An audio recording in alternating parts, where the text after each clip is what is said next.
Hello and welcome, friends, to the third episode of High Rollers Dead Reckoning. This is our new mini-series that we're doing here on the Wizards D&D Twitch, available for Wizards as part of the ongoing story in Doom of Annihilation.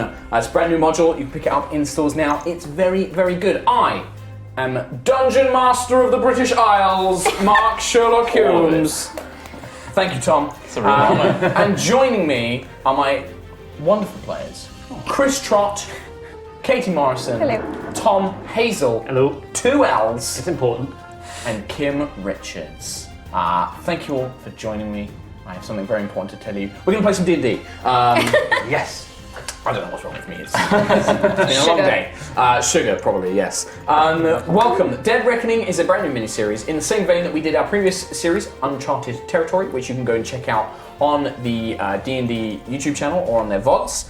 It's a short series. It's about 11 episodes, and it is a sort of my take on a prequel before the events of Tomb of Annihilation. It's the story of how the Harpers come to learn about the Death Curse and the Soulmonger and Cholt and all of that good stuff in a very Rogue One-esque manner. And why don't each of you just give me a one-sentence description for your characters? I am Taran Newgard. I'm a human paladin oath of conquest with huge heavy armor and a massive skull sword. I was once part of the Order of the Steel Fang, which is a very zealoty, tempus, devout order that seeks battle. You got there. And glory. That is you. Katie? I am playing Malice, who is a half-drow, and she is a Way of the Long Death monk. She was enslaved by a house of drow in the Underdark and has since killed their leader and fled, and now she's basically a little assassin ninja. Out of the world. Ninja. You're a monk? My name is Tolshank Orborn. I'm a master criminal, leader of the criminal underground in various cities, I suppose. Big fan of kneecapping things, though I haven't had a chance to kneecap anything. Not yet. I've had a chance Sharks to... don't have kneecaps. Sharks don't have That's true. kneecaps, which I punched the skull in. What about Masters of Slaves? Ooh, I didn't kneecap Could the have done, but slaves. you didn't. Had a glass jaw. Yeah. Well, I did uppercut. But you are a deep gnome. I'm a I should deep point out. gnome rogue. Mastermind rogue. Mastermind Rogue. Thank you very much, Tom. Kim, who are you playing? I am worthless. You are, but who's your character? I'm a fallen Asma. Asma. Yes, I used to be a good Asma, follower of Lathander. But I'm now a bad one for various reasons, including them taking away my child. Fate unknown. I'm an older lady who has gone batshit insane because of all the trauma she's endured. And you are an Order of the Ghost Slayer Bloodhunter Order, so you have power over sort of spooky ghost stuff. And generally being spooky. You won't let me. And as you can probably tell by these character descriptions, this is not your typical heroic D&D campaign. This is what I'm calling an anti-hero adventure, an anti-heroic adventure, where the party have been sent to the land of Thay in the Forgotten Realms, home of the Red Wizards, ruled by Sastan the Lich, and they have been sent to discover if the Red Wizards know anything, are responsible for, or have any ties to the Death Curse, which is affecting many people all over the Forgotten Realms, including the four characters you see before you now. They've been suffering from an illness and recurring nightmares, but so far the effects haven't worsened. Not yet. Here we go. And they have been sent to discover if the Red Wizards know anything, if they're responsible, and to then let the Harpers know. And in exchange, the Harpers have offered help in many of their own personal endeavours. And that... This is pre-recorded. However, we are in chat. If you wish to speak to us, answer any questions, we shall try our best. Thank you. Right now, I will say, hello, hello, hello, wiggle, wiggle, wiggle, doo-doo-doo, dum-dums.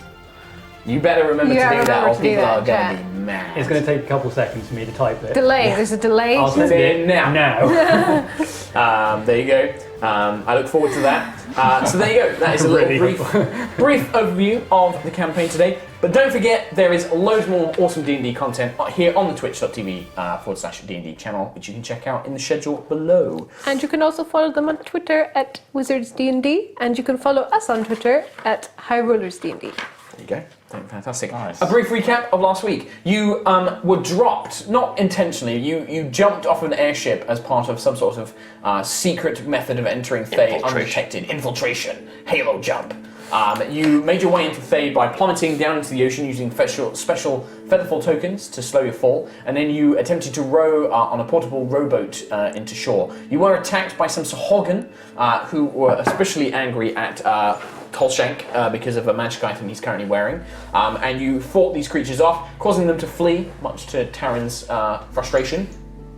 You arrived, you landed, you gathered your supplies, and you began making your way to Byzantur, which is the port city of Thay, and one of the major cities in the kingdom. Along the way, you attempted to stop at a farm for the evening. You went up to the farmhouse, where you noticed that there were a few other buildings along with this kind of elaborate, lavish farmhouse. The owner did not take kindly to you loudly talking outside his house, and so came out armed with his guards and guard dogs and crossbow, and demanded to know what you were doing.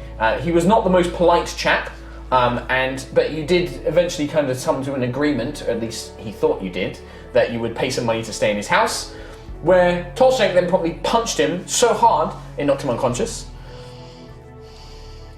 He was a jerk. And you're stronger than you look. Yeah, evidently. Heavily stronger than you Lord look. the human. Which prompted a fiasco with his family and then guards being summoned. Malice discovered that in the other buildings there were a number of slaves being kept, so she freed some of them. It generally all came to a head. Taryn was the responsible one and basically managed to bargain their way of getting out without any further, conflict. And you made your way down the road. You had a rest for the evening, and then using his fine steed spell, he summoned Ilgar, his charger, and chased down a messenger. He then violently injured and threatened to ensure that no word was said to the city. Killed him a little bit. Yeah, healed him a little bit. And then you carried on until the great city of Byzantur. And as I described last time, it is a port city with two walls, an outer wall and then an inner wall. And part of the city has sunken, or it seems to be fallen away and fell into the ocean, basically. It has a large central building called the Central Citadel, which overlooks the rest of the building. And you have witnessed things like slave trains being led inside. The slaves all have the same kind of appearance. Their natural hair is left to grow, so they have long hair on their head, long beards, hairy arms, hairy legs, but they are still kept quite clean and pristine looking, whereas the Thayans tend to be bald of head or very close cut hair, that sort of thing, with tattoos and very fine, richly embroidered clothing. You have one contact that you know of in the city. The Harper agent who kind of put you on this mission, Halloway, said to seek out somebody called William Ban of the Bloody Banner Company. And that is pretty much the only intel you have on the city. Not a lot of you know, not many of you know much about Thay. I got there eventually. Apart from Malice and Taryn, who has had a little bit of experience with them before. But other than that, you are somewhat in the belly of the beast without much of a clue. And I ask you, good players, what would you like to do? So we're at the gate now. Or You are basically on your way into the city, heading in along with vast swaths of people. Large groups, slave trains, groups of merchants who are just bringing in wagons full of materials, craftsmen who maybe are coming out from outside the city. So did we travel back to meet these guys, or did we wait? You did say that you went back and caught up with these two, and then you kind of made your way along. where we were playing I Spy. Torshank and Worthless were playing I Spy. In which case I've dismissed my steed. Okay. And I'm walking with everybody else. Do you join in our game? No, I do not. Does Malice join in with the game? She's played it too many times now. Okay. She needs a break. Okay, so you just leave those two to play their game between I themselves. spy death and undying. The slaves that we see, are they all human? Are they all a particular race? Are they So, that's a good question, Tom Hazel, It is. and it's one I have an actual answer for. The glad. slaves you see, they tend to be, most of them are human, like majority human, but you do occasionally see dwarves, you occasionally see half-orcs and half-elves, but that's pretty much it. You don't really see many others. gnomes? No gnomes. There are gnolls Yeah, there. you noticed they're guards. there are gnolls who are guards on the actual city and centaurs as well. Yeah. Gnolls wear the city watch uniform, as do many humans. You occasionally see up on the walls red-robed figures, but they don't seem to be down by the gates. And centaurs as well, roaming around on the outside of the city in patrols. The one thing you don't notice with the slaves, like, despite you see maybe like 20, 30 slaves being led into the city, there are no elves and there are no tieflings and no gnomes. What about slavers?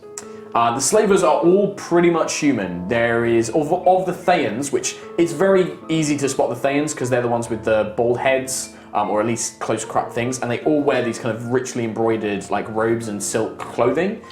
You do notice other races, but they tend to be merchants and things like that, traders who are bringing in goods and supplies and things like that. And again, almost no elves, no tieflings, no gnomes. Most of them tend to be humans or halflings or dwarves. Okay, because my thinking is the striking resemblance to Tolshank, actually. Shaven head, like small crop of hair on the top, richly embroidered clothing. Yours is much more ramshackle, you have lots of different things on it. True, but that's why I was wondering if any of the slavers, if I could... Not leading into the city here. You might be able to, I mean, you don't look like either party. Like, you guys look like foreigners, and that's what you look like. And there are other foreigners. You do see, like, a human and a dwarf bringing in a wagon load full of, like, what look like crates and supplies and things like that. Coming down off a paved stone road, which seems to lead north, deeper into Thay, up onto the escarpments and further into the kingdom itself. Okay, I'm gonna stop, look at the party, and say the following. We have a mission here. It is a very simple mission. It's a complicated and difficult mission, actually, but we're doing that, and we are finding information on the death curse. We are not attempting to change the entire culture of this people by releasing all of its slaves. Listen, that was just a mistake. As you can see, slaves are a big part of what they do, and that's all. Let's keep the morale out of the picture and just do our job. Fair enough. Now, how do we go about getting into the city, though? Does it look like people are being looked at on the way into the city or anything, or are they just... Looked at is a strong term. You can see on the gate there is a kind of mixture of humans and gnolls, a couple of dwarves maybe, all wearing the city guards.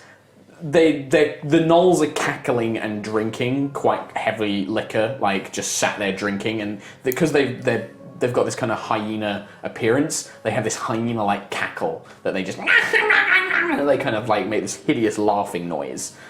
They kick at the slaves, they push slaves over, they throw bottles at them when they're finished drinking. The merchants, they kind of occasionally look up and look at their goods. You actually see them kind of like pulling like sacks out, and they just tuck it to the side. The merchants try and stay stuff. They either get hit or they just get sent through. And yeah, the only people that they respect are the Thayans, that they actually treat with any civility. The human militia is a lot more well behaved and generally seems to be trying to keep somewhat of a peace. Sometimes they have to drag the gnolls away when they get particularly violent, but nobody seems to do anything. William Bond, who is he a member of again? The Bloody Banner Company. Do we know if they are like a well-respected... Out of everybody here, you are the only one that may have heard of the Bloody Banners. They're not thieves per se, but they are pretty cold-hearted mercs, known for generally... they're employed to do one of two things most commonly: to protect goods en route, or to raid goods en route. And it's whoever pays the highest that generally gets their skills. Okay. They're generally regarded as pretty good soldiers. If you need guards, they're well respected, but at the end of the day, they are just mercenaries. So I guess we couldn't just go up to them and say, hey, we're trying to meet someone from the Bloody Banner, and they'll just go, oh, okay. You don't know, maybe. You just don't know. Let's just get past the gate and respect the militia here, however fiendish they may appear to be. Well, it seems like they'll only accept passage if we throw in some goods their way. Especially the gnolls, they seem to be just taking stuff from the cars. Well, you're full of profit and gold. Surely you could spare it all for us? So I'm paying my way in for you then, is that it? Essentially, yeah, unless you want to be beaten on the way in. Or become a slave like them. Your choice. No, that's fair. That's fair. I mean, I'll do what I can to protect my gold. I'm sure you can accept that. But you'd rather protect your hide, right? Good enough for me. Good. And I'm going to start walking forward. Okay. Let's go. Yeah, you join in the ranks. You kind of watch as the slave trains and that pull ahead of you, and then as you approach the guards, this kind of leering 6'5" hyena-looking creature, like ragged fur. 6'5"? Yeah, these things are huge. Oh, I thought they were like, beep. No, I reverse. Turn around. What are you saying? Let me see if I can grab a picture of the old Nolly Knolls. I'm thinking like kobolds, aren't I? I'm thinking kobolds. Yeah. So, Okay. so digigrade legs, hyena-looking thing. Their fur is matted and often scarred and bloody. They've got these kind of jackal-like heads. I'm probably still not intimidated being who I am. No, Do we unlike want to back up and then like reverse that bit, or do we just want to go No, forward? Okay, we're going you forward. carry on forward, and this kind of 6'5" hyena-looking creature, and you can see there's maybe 3 human guards, 2 of these gnolls, and then up in the parapets you can see that there are men with crossbows and things, but they're not really paying attention. It doesn't look like they're anticipating an attack or anything like that. The gnoll, well, what have we got here then? Couple of mercs coming in, eh? And he kind of like looks down on all of you. Yes. Oh, shame about that. Gotta pay the mercenary tax, ain't ya? Come on, cough it up. And what's the mercenary tax? Oh, he looks around, like, the other one kind of, like, cackles and is just like, you know, like the hyenas in Lion King? Yeah, get a real image of them in your head kind of thing, but a lot more kind of mean and intelligent. Reckon we're probably talking, what, 50 gold, eh, Scar? Is that 50 gold per person, I suppose? Sure, yep, sure is. Yo, look at this one, he's a smart one. And he puts like a digigrade like foot right next to you and like leans down, like ruffles your hair. Okay, I want to pretend I'm actually like scared by it a little bit. You want to pretend, so give me a deception. Oh no. 9 plus perception. That's 14. Okay. So what, you're like, how are you doing? Well, it's sort of like, listen, we don't need to. We'll pay. Don't you worry about it. Oh, good to hear it, my little man. Okay. Let's do. We Wouldn't want you to tastefully now, can't we? get any trouble now. No, of course not. No need for claws. No need for fangs. Come on now. And I'm gonna open up my coin pouch. Quite a big coin pouch. And I'm gonna like sort of shaky hand put in there. And as I take a coin out, it's like it sort of slips through my fingers and it rolls behind them. Okay. Okay, it sort of pings behind, like, oh god, no, I'm really sorry. And Clumsy idiot! And he kind of like slaps you a little bit. Oh. The other one turns away and goes after it. I suppose the other one never leaves.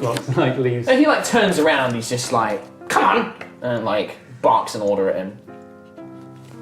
Is this another uppercut waiting to happen? No, it's not waiting to happen. I glare at him because I see that he's What are you trying doing? something. Tom, what are you doing? Tom, what are you doing? I need to know. This is happening like really quickly. What are you doing? I want to get out of their vision, like into a place, potentially in some shadow while they've not got their eyes on me. Okay, so you're going Is there to a place hide. to hide? Keep in mind, there's the 2 gnolls. There's also 3 guards that Is are there just watching. now? I did say at the very start that there were 3 humans. guards, Yeah. All right, well, I'm going to keep up my facade of fear. Okay. So, The other one snatches the coin up and he just puts it in his pocket. He turns back to you. Come on, 50 gold. All right, so that was 2 gold, yeah. He's like, haven't got any gold so far, have I? 50 gold, come on. What is that? Oh come on, I dropped like 3 gold then. I didn't see you drop anything. That was at least 4 gold. What are you talking about? Did you see him drop anything, Scar? I didn't see him drop anything. I'm going to turn. The other 3 gods, they're humans. They just stood there. Come on, you saw me dropping that gold. Then is anyone going to? Give me a persuasion check. And I'll say 5 gold that time as well. Oh, for God's sake! Persuasion. That's an 8. He just looks, he's just like, we're not the ones you need to convince, mate. Look, just pay the gnoll, get it over and done with. He's not going to let you go in unless you do. The Knoll Toll. It's an old toll. Listen, there's been a misunderstanding, clearly. At this point, the Knoll grabs you and he's kind of like shuffled and he like lifts you up a little bit. He like leans in and his breath stinks. It stinks of like rotting meat, as if that's all he's been eating for like weeks. And he's just like, "You talk too much, little man." Okay, I'm gonna step in. Okay, we did. Face him. I'm gonna use my divine conquering presence to try and intimidate him. Okay. And say, "You may want to put my companion down and maybe look over this fee before something grim happens." Yeah, give me an intimidate check there, friendo. So, What's they your have to intimidating do presence? conquering presence, EL. Fuck, this character sheet is the best. All creatures of my choice within 30 feet, so I will pick all the guards. Yep. Just drop the dice, don't worry about it. Wisdom save versus 13. I like how at DC. least 3 of you in this party have make wisdom saves or you're frightened abilities. Yeah, it's pretty nice. Right? Charisma. And yours is charisma, sorry. I've just got this just is general wisdom. intimidation, but... Yeah, so they make it, or are they frightened or? They're frightened for a minute. And I have wisdom good saving through wisdom. DC. 13. And the guards as well, the human guards, yeah? I'll throw him in the mix. I'll throw him in the mix. Okay, so the 2 gnolls, like, he drops Torshank, who kind of like falls to the ground a little bit, and the gnolls kind of back off actually, like, you kind of like loom up to them, and although they're looking down, they kind of shrink back from your armoured form as you kind of step forward. 2 of the guards kind of shuffle uncomfortably, and then one of the human guards, like the other 2 kind of start really backing off, like the gnolls especially, they're like, well, you can't sort it, like they're kind of like muttering to themselves, and one of the guards kind of steps up, and you can see that underneath his helmet, he's probably got a bit of orc blood in him. He's not quite a full half orc, but you can see like a bit of a fang kind of poking out underneath his tin, big heavy set jaw. He like pulls his helmet off, and you can see he's got like a deep scar running down his face. Half of like his jaw has been like burnt really badly. He's clearly like a bit of a seasoned warrior, and he like walks up to you, and he's like, "No, we wouldn't want any trouble happen, would we?" And he like looks at the gnoll, and the gnoll's just like, "Ah, go pick on those merchants back there, you flea bag," and he like shoves him, and the gnoll kind of scumps off and he gives you a fucking proper glare, but he like nervously runs off as soon as you look at him. And he like looks at you, and he like looks you up and down. "Yeah, alright, we can waive that fee, but we don't want any, how did you put it, anything grim to happen. Understand?" I understand completely. It's nice to see someone respect their job. "Good." And he like gives you a nod. Go on. I'm going to point at that gold coin for your troubles. He like scoops down, picks it up, Tastes good. pops it out. I didn't say that. He like puts it in his pocket and he just does that. Do you know much about the Fae? I'm learning more day by day. Well, let me give you a free lesson, friend. The strong survive, the weak obey. You look like a strong one, and he slaps you on the arm, and he kind of gives you like a good, kind of like soldier's kind of like, yeah, good man. You hear that? Tol, you'll last a day. Come on, let's go. He kind of chuckles at that. The guards kind of like give a little bit of a chuckle. Go on, little man. So is there any change for that? Like one of the human guards, like not the one that's been talking to Taryn, just looks at you. He's like, "I wouldn't push your luck, mate. Your mate just saved your ass. Get in." Come on, that's fair. Thanks for the passage. As I go past, I'm going to give an apple to the orc dude. Yeah, just like, brushes it off, starts eating it. It's You make him pay for that. He's like, "Thank you, old one." He just eats noisily. He's just like, "Oh, looking around." You can see the gnolls have like moved down the train, and they've picked on some poor like merchant who's like pleading with them as they're like opening up bags and like pulling live chickens out and like killing them in front of him and stuff like that. Like they're like wrecking his wagon as well. Like all the frustration that they kind of had at Taryn and you, they're now taking out on this poor merchant, and just like they're basically like beating him as well, just like punching him and stuff like that. They're utter scum. Better than us. And yeah, you make your way inside the city. So Byzanta is a massive city. I don't have a nice map to show you, but I can kind of show you guys my little crappy map here. My little mappy. So it's kind of, as you can see, it's got these two walls with the outer city and then the inner city. So you make your way in through the first set of gates on the outer wall, and the inner city that you can see is little more than slums and a shanty town combined. It looks like there was once like a really ramshackle shanty town, but it's been built up into more of a kind of permanent structures. This is the sunken part. This is the upper part, actually. So this is the higher part looking down. And it's all kind of like really ramshackle and built. It's filthy as well. Like most of the people here stink and there's just garbage everywhere. There's no real like sewer system or anything like that. It's all very heavily kind of, I don't want to use the word protected, but yeah, it's just ignored basically. Like looking around, there's like kids running around with like no shoes and stuff on, like kind of filthy and things like that. You see a lot of like people with slaves, but like they're in bad conditions. Like they're cleanish, but they're like working in artisan halls and things like that. You see a lot of like crafts, like tanners, blacksmiths, things like that here, but these aren't exactly high quality goods. It's more like mass produced, kind of almost like workshops, or sweatshops in a way. Like they'll have like a mass chain of anvils and there's just slaves like making nails and horseshoes and things like that. And it's generally, there's lots of shouting. You see more gnolls on patrol. Looking around, they just do what they want. Like nobody tells them to stop. Like they want something, they walk up, they take it, nobody bats an eyelid. Some of the human guards do it as well. You actually see that they're not completely immune to it. Like if they're hungry, they just walk up to like a food stand, they just take what they want, carry on. The other people are just like, you see like the kind of workers kind of like, oh thank you for protecting us, thank you. And like they just carry on. Remember, we are not here to change the politics and the diplomatic affairs of these. Can we just be as quick as possible, please, so we don't have to look at this? It's not nice. It's not nice.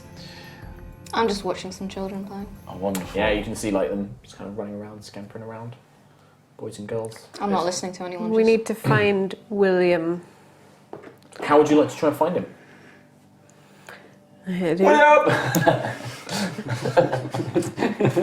Was it in the Knight's Tale? William! Could we? So they are just like if we ask around the town, we're not going to get like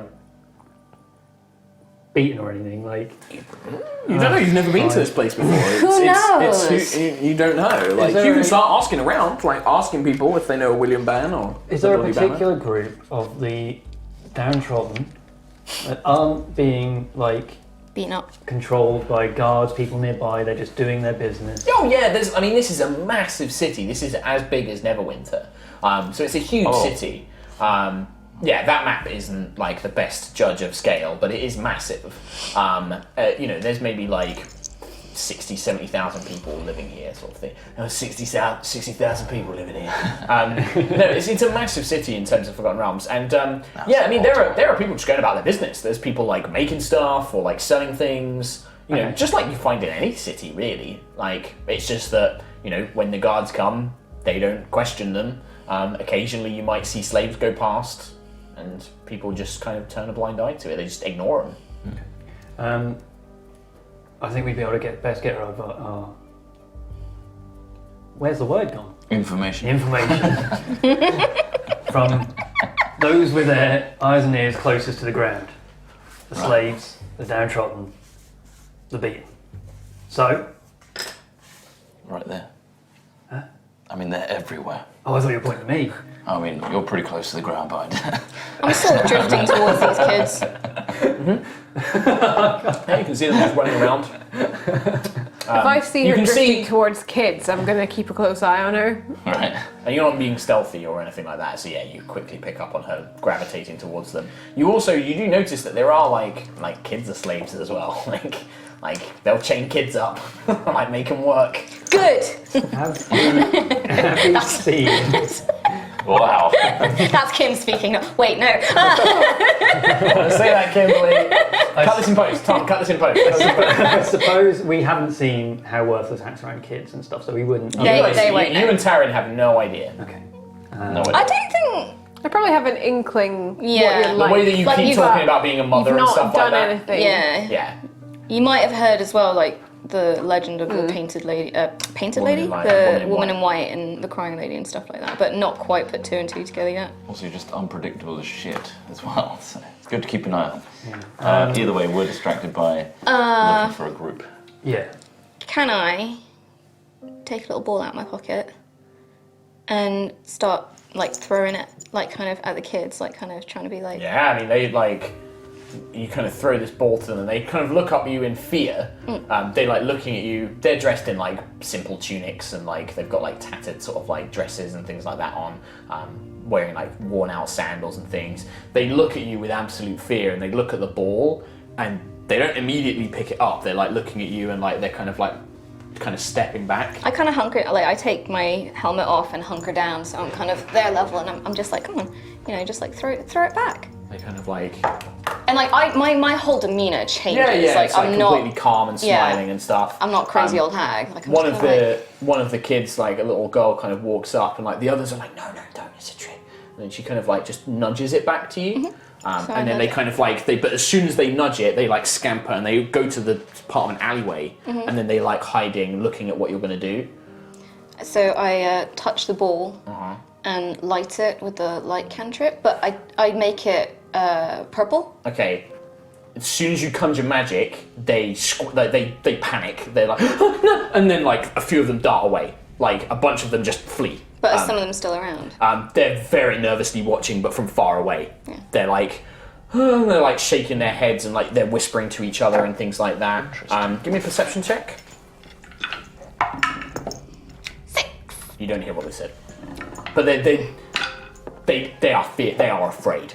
As soon as magic comes into play, they're terrified. Is there anyone like nearby that I can kind of, you know? I mean, there's people all around. Like, imagine like these really thin, narrow, slum-like kind of streets.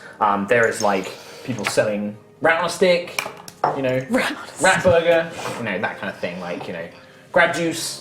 Is there any like Gabash. is there anything like a tavern that we can see nearby? There is like not tavern in the way that you might know it in this area, but there are like little.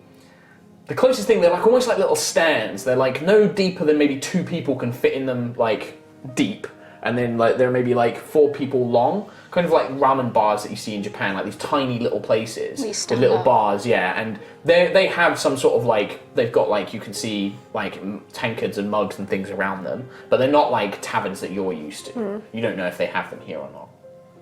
I'm just gonna keep like spinning the ball around, like hoping that maybe I can entice them out. Okay. Do you think maybe somewhere that sells alcohol might see more people who might know things? Potentially. Well, you know what they say, loose lips tell us stuff, so... Thank you for your wisdom. Well, I'm just saying, I work best with the weakened. I would much prefer if we went and spoke to them instead. They see probably more than anyone else. We should go and speak to them, see if anyone's heard of William, or I don't know if we should say the name of the organisation. Who knows around these parts? What we should do. So, do you want to talk to some poor-looking folk? Slaves, ideally. Slaves? Slaves. You want to go up and talk to the bar person, perhaps? Like this, like, drink stand? Potentially. That's not tasty. Manto. I'll have a crab juice. So you want to go talk to them? I'll go with... You're going to go with... Are we going to go as a group? Yeah.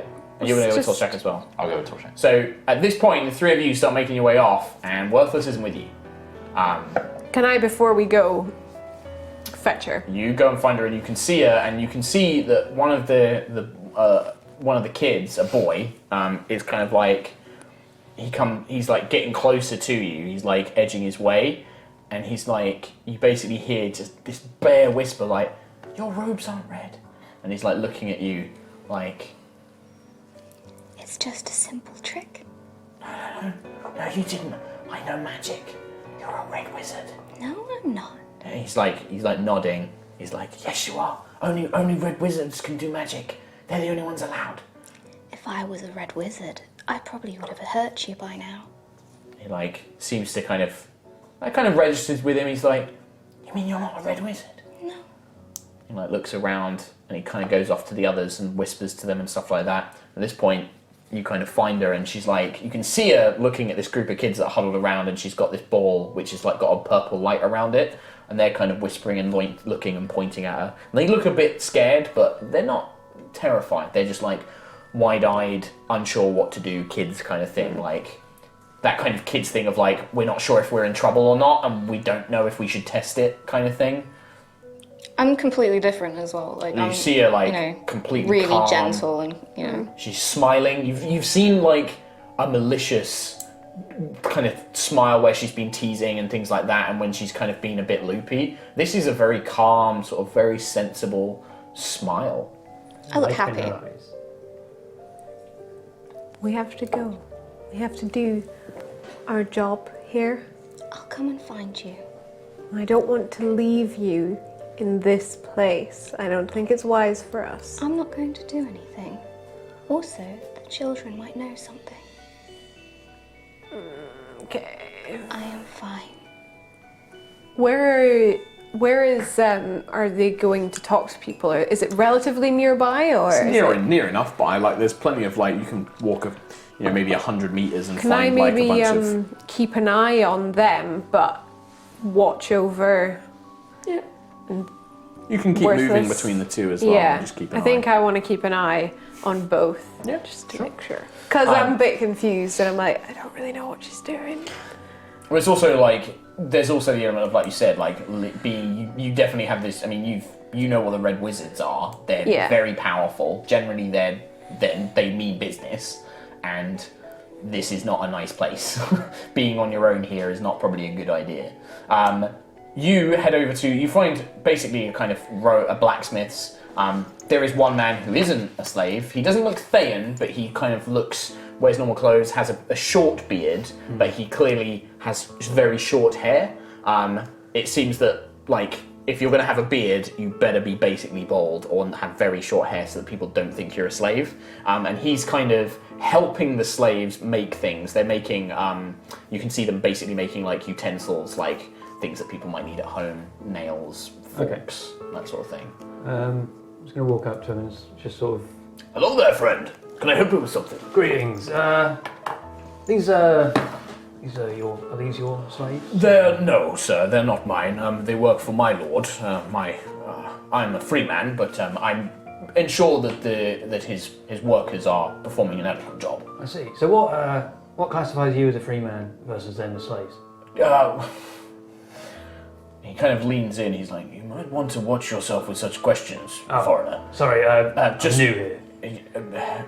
Talk like that might get you in a bit of trouble if the wrong people hear you." I understand. But to signify, I mean, they have. I don't know what to tell you, sir. They're slaves. They've been bought. They're either criminals or they've been brought in from elsewhere. I came here as a free trader, an artisan. I could have ended up like one of them if I hadn't been careful, but I've managed to keep myself free. But now I have to work for one of the masters, just to oversee business. I understand. Okay. Well, it's a nice little business you're running here, and I sort of pick up some of the utensils and just like inspect them. It's mass-produced work. It's not great, but it's functional. I was going to look at him and say, well, it's fine work. This is... It's not what I would want to do, but it pays the gold. I'd be proud of this if I were you. Anyway, business. Do you pocket the spoon? If I can. So you're holding it, but you're talking. Well, maybe at the end you can. I'll sort of keep waving around. Yeah, keep waving it around. Don't keep being distracted. So I want to...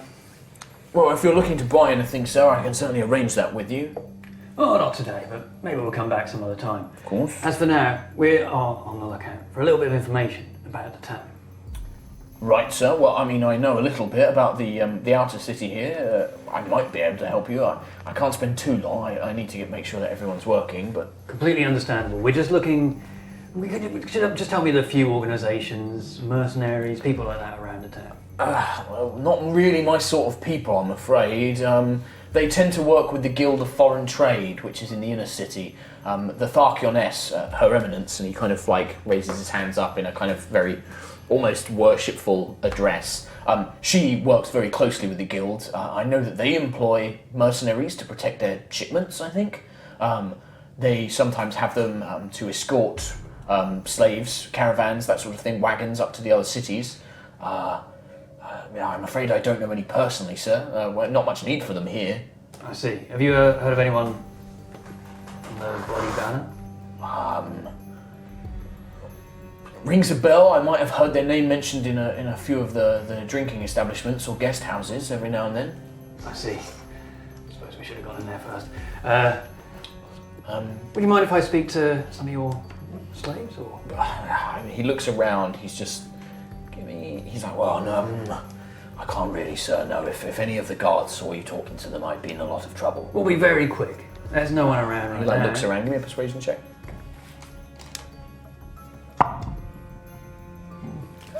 Persuasion 15.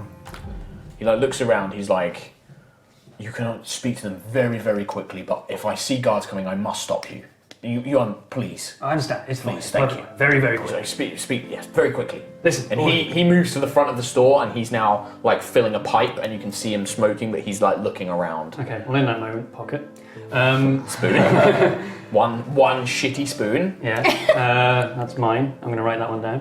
And so I'm going to sort of gather all the people. So you can't gather them. Well- they are literally bolted to chairs where they are working on things. Like Okay. they are like padlocked in at feet. All right. I'll approach from the other side.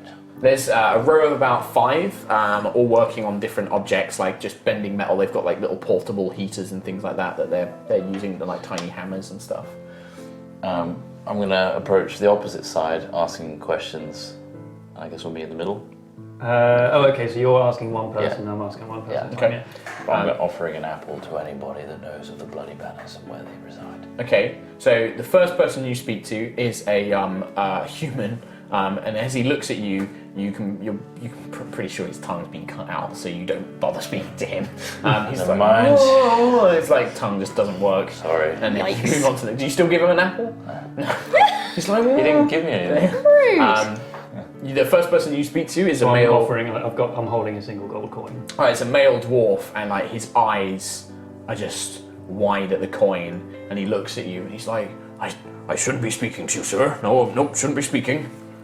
I just need one, very quick. Have you heard of anyone from the Bloody Banner? He like looks, and he's looking around, so he like holds his hand out for the coin. All I need Please. is one bit of information about the Bloody Banner, and the gold is yours. Yes. Thieves Guild? Insight check. Well, that's He knows fuck all. yes, the thieves. I know them. Thieves. I can tell. I know you're telling me lies. No lies, please. Please, the coin. Please. I'm gonna hit his hands away. He move on. flinches. As soon as you hit him, he's just like, no, please. And you see the man look around. He's like, no, stop that. I understand. Sorry. The next one you move on to is a human woman, actually, probably like mid-20s. Firm muscles, but very tired. Like you can just see, like she's barely slept. Her hair is super long. Like her arms, like her upper arms, and they're like not, very hairy. And she's just she looks up at you weakly and at the apple, and she's like, "Please, sir, I shouldn't be talking to anybody. I need to work." You can have a bite of this apple. Regain She's your like, energy. She just like starts, like her mouth starts salivating and things. If you tell us where the Bloody Banners are residing. The bloody banner. Yeah. I'm just a slave. Okay, next. She's like, wait. Wait. You come back and You're she's going just to like, lie for this apple. No. What are they? I hear Mercenary talk. band that either raids or protects cargo. Cargo, and she starts thinking, and you hear like next to you, there's like a human man who's like, I know, yes, I know, but he looks insane. Like he looks like he's been driven mad. Alright. But she's like thinking, and she's like, bloody banner. We best make it quick before the guards see us talking. Something about a dock. something about ships, protecting ships coming in, or something like that. You have to really condense that in. I don't know. I only hear what other slaves hear. Sir, please, something about the dock, something about a ship. This is going mouldy with the time it's taking. Something black, a ship or a bar or something, the black something. I don't know anymore, please.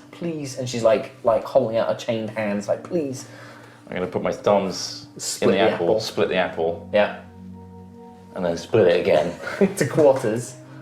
And put it in She just takes it, just fucking devours it, like she eats the fucking core, like seeds, everything, she just eats it. And like you can just see her panicking. The guy that you're speaking to, he's like, no, go in. Did I hear any of that conversation?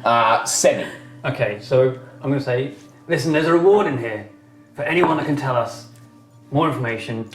The guy the smith, the guy that was overseeing them, is like, oh no, back to work.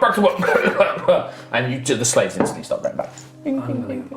And then you watch as a patrol of a centaur, this kind of powerful horse torso, upper body of a man, a woman centaur, female centaur behind him, and then 3 human guards begin making their way down.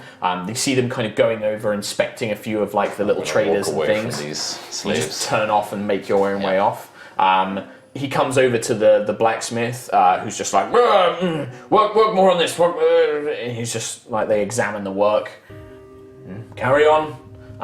But the man is just focused on that. He's basically not talking. He's not registering you two at this point. He's just ignoring you. Malice, you watch as worthless. The children kind of approach you more as a group now, but they're kind of huddled together. 2 girls, 2 boys, like 4 of them basically emerge. They are clean, but not as clean as the slaves, weirdly. They look like they might just be loose urchins kind of thing. Some of them have got scars, some of them have got like brands. Street rats basically. And they kind of come over, and one of the girls is just like, he says that you can do magic, but you're not a red wizard. No, look. And then I kind of scooch the ball towards her. Like, she kind of touches the ball, and they like pick it up, and then they kind of like excitedly look at it and things like that. But then when they see this group of guards coming, they just drop the ball and they back up against the wall. And when I see that, I just touch it and dispel the cantrip. And they like press themselves up against the wall and like scoot, so they're basically behind like this little corner shelf, and you can hear the clip clop of these centaurs basically making their way down. And he's kind of looking around, sees you in the street. This kind of powerful voice is just like, what are you doing there, woman? So I'm just gonna kind of like, because I'm crouching, sort of like grovel in the dirt, like kind of like I'm looking for something, just like, oh, I know it's here. So immediately I go back to my kind of like, oh, I know it's somewhere here. Where did I drop it? Oh. But I'm guessing you've got like your spear on the floor or something like that, and your shield well, because nearby. the kids were here, I would have tucked it. Like I took everything off. And Okay. You know. Okay, so you tucked it away. You just kind of like, out of the way. You just hear this centaur kind of like, oh, yes, my lord, yes, my lord. and you just scoot out of the way. He turns round, he's like, check this one, make sure she's not a slave. And one of the humans kind of walks up to you, like grabs your arm, kind of pulls you up so that you're not like crouched over. They check your face, they check your arms, and then they lift up the robes to check your legs. Cheeky. And like you hear like a chuckle coming from the guards. They turn your arms over. No, I don't think so, sir. She doesn't have any brands, and she's clearly somewhat clean, a bit dirty. I don't think she's a slave. Probably just one of these artisans then. Let her go. And then they begin making their way round. And you can see that these patrols aren't exactly uncommon. Like, everybody seems to almost have a routine. As soon as they appear, people kind of certainly make themselves look like they're not up to anything even particularly suspicious. And the kind of environment changes around them and things like that. So where have the kitties gone? Vanished. Aww. I can't see them anywhere. Not right now. So I'm gonna look around and just be like, I'm kind of, as soon as I realise that the children are gone, I'm just gonna be angry. Just like my face is just gonna, and my demeanour is gonna change from the previous kind of like happy, friendly, and then going from that to the kind of old crone to just like angry. just like and kick things and stuff. So you see that, Malice. You I, basically see most of that exchange. Go up to her and try and calm her down. What are you doing? Stop it. I'm just kind of ranting and raving and just like, cussing up a storm. Like I'm saying a lot of expletives, just like, Old lady, Yeah. sweary old lady. Do you recover your weapons, armor, and stuff? as I'm kicking things around Kicking and things like over and stuff like that. Okay. I'm just like pissing, centaur piss. If you say that, they might come back, and that's not going to be good for anyone. They chase the children away, pissing. Yes, and you could get them in trouble. We don't know if they're slaves or not. I don't know what this place is going to do if they find you talking to slaves. They already checked if you were one. They could have Just calm down. just wanted to play a game. Just calm down. Let's go and find the other two. I mean, you know where they are. Yeah, and I And just every keep, time she does anything, I'm just going, I just keep mumbling like I just wanted to play a game. I just wanted to play. So you just keep repeating the same thing. Yeah. Creepy as fuck. Yeah. It's not. You find these two. It's difficult to. The guy that you spoke to, he's not going to let you talk to the slaves anymore. He's kind of been spooked by the guards and stuff. Am I still But you can back? try with other people. Like, there's definitely other traders and stuff around. Am I Like, still back in the sort of bit in front of the slaves and everything? you're by the shop front. Yeah. Okay. Well, I'm gonna sort of over the top of the thing talk to that dwarf and say, "I've got two things for you. One, you only ever work for gold, and two, you never lie to me." I'm gonna flick a coin over to him and say to everyone else, "He's got a gold coin," and then just walk off. A lot of eyes turn on him. Not just the slaves, a lot of the merchants, a lot of the, older, traders, look, even the guy that he's, working for, comes over and just looms over this dwarf and just puts his hand out. I'm gonna grab him and shove him off. You're a real dick, you know that. Lie to me. Nobody lies. Nobody lies to Tolshank. What about people who beat you in games of I Spy? You didn't beat me. You didn't get barn. I like the fact that in her mind, she beat you. Yeah. She's kept guessing. Well, I don't know. I'll roll for it. I'm going to go up Taryn. and say I was like, anything. Yes, I'm gonna say to Toll, let's meet up with Malice and what? Oh, Anything at all? yes, a small lead. We head to the docks and look for something, maybe an establishment that has black in its name, or a ship perhaps that is black. Something black. Well, just as a word of warning, the centaur that patrolled around here checked her out to see if she was a slave, so any acting weird at all, and you'll get manhandled looking for brands and stuff. Yep. I mean, Do I see anything else? It was more. I mean, you look around. When you look at the slaves, they definitely have this key thing of long, hair. Obviously they're basically. You can see that they're not allowed to cut their hair. They're not allowed to shave. They're not allowed to basically groom themselves in that regard. They are quite neat and tidy. With Worthless, when she's crouched on the ground, she does have this long grey hair. At first glance, she could have, wearing tatty robes and things like that. It's not unlike somebody like Talon. Pretty sure nobody's going to mistake him for a slave walking around in full plate armor and things like that. You maybe, but it's unlikely because the way that you're dressed and things like that. There's certainly an element of it's easy to not look like a slave, but it could be that slaves have tried to dress well to escape bonds and things like that before. Let's head to the docks. Okay. I'm just mumbling to myself, kind of half crying, half angry, I just wanted to play a game. She's in crazy mode. Yeah. I'm ignoring it. So the one thing you know is that there is a docks connected to the outer city, but there is another separate docks connected to the inner city as well, which obviously is walled off. You need to go through another checkpoint gate to get into the inner city, but you head to the outer city to see if that might yield any leads first. And asking around, the docks, first of all, are quite impressive. Huge ships coming in with traded goods. You can see them pulling in all sorts of different cargoes, spices, silks, minerals, gemstones, lots of different things coming in. Most of the traders look very unsavory though, and they don't look like they've just come from Baldur's Gate, let's put it that way. They look like smugglers and that sort of thing. But as they're kind of plying all these trades and things like that, you can see that the outer city docks are kind of falling apart a little bit. Like there's a wharf and things like that, but they're not well kept. Like the establishments, the bars are stink of piss and generally are not good places. You can see like shipping supplies, carpenters making trade, but it's all kind of ramshackle and a bit down on the luck, very sort of like lower class slums like. Asking around for the black something, you ask a few ship captains, you ask the wharf master. There's a few ships that have got black in the title, the Black Orchid, the Black Swallow.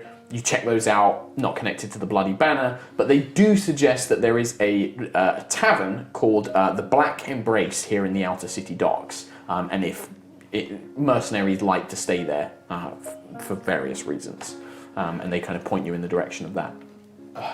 Is that there? You make your way there, and the thing that strikes you about the Black Embrace is all of its windows and even its door are blacked out, so they seem to have a thick black paint on the inside or heavy curtains draped over them, completely blacked out, like no natural light seems to be able to get inside.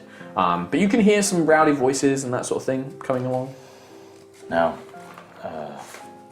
nice theme. Let's just keep our wits about us. It might be dark in there. That's fine by me. Will you be okay in there? She'll be fine. I'm not listening. I'm just kind of distractedly looking around. I've stopped talking, but I clearly look a little bit distressed. Like, just... The thing is as well, moving through the city, I mean, you see kids again, but they're like, some of them are slaves and they're chained up and they're being led around. Some of them are being dragged around by, what must be parents. You can see them literally holding their hands, pulling them around.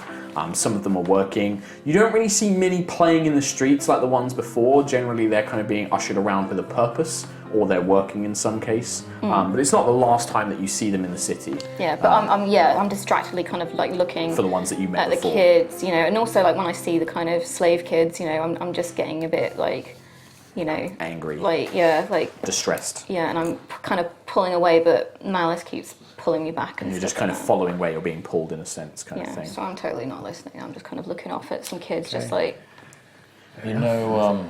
Holloway never mentioned a deal where all of us have to return.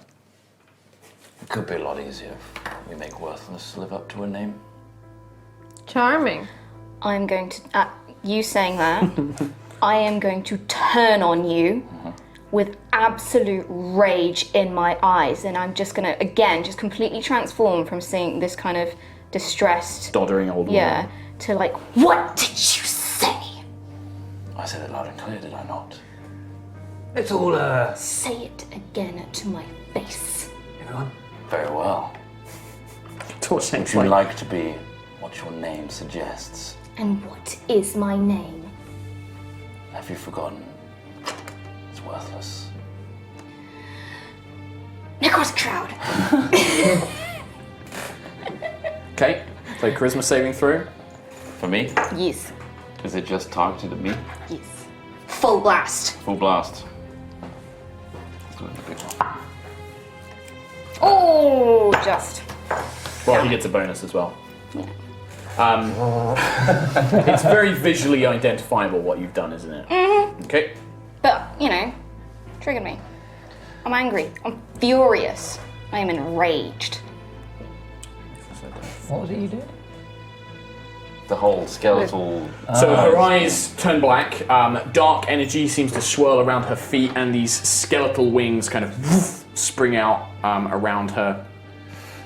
So far, you've done nothing but cause a hindrance to this mission. Worthless I may be, but at least I don't blindly follow a fool and a liar.